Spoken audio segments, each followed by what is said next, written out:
Budidaya tanaman hidroponik semakin diminati masyarakat di wilayah perkotaan. Tren ini muncul seiring semakin tingginya kesadaran masyarakat menjalankan pola hidup sehat dengan mengonsumsi sayuran dan buah yang higienis. Hal tersebut membuat tanaman hidroponik laris di pasaran dan pelaku usaha tanaman hidroponik bisa meraup omset jutaan rupiah per bulannya.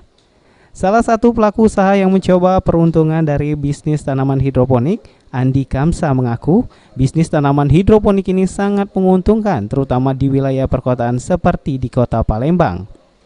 Berbagai sayur dan buah yang ia tanam di rumahnya, seperti sayuran pakcoy, bayam merah, bayam hijau, kangkung, selada, kol, tomat, caisid, dan sebagainya.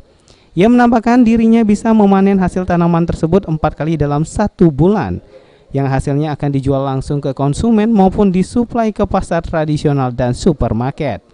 Dalam 1 bulan, bisnis tanaman hidroponik ini bisa menghasilkan omset mencapai 9 juta rupiah. Kalau jenis tanamannya yang kita lihat di sini banyak, hampir seluruh tanaman sayur daun.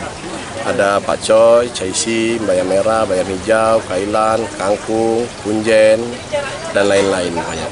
Kalau hasil untuk di HCP sendiri kita jual tuh ada yang jual konsumen langsung, yang datang ke sini langsung, ada yang kita support untuk mall, dan juga ada yang kita support ke pasar tradisional. Kalau omset yang di rumah ini 7 sampai 9 juta per bulan. Per bulan? Iya. Berarti 4 kali panen dulu ya? 4 kali panen perputarannya. Heru Wahyudi, PAL TV.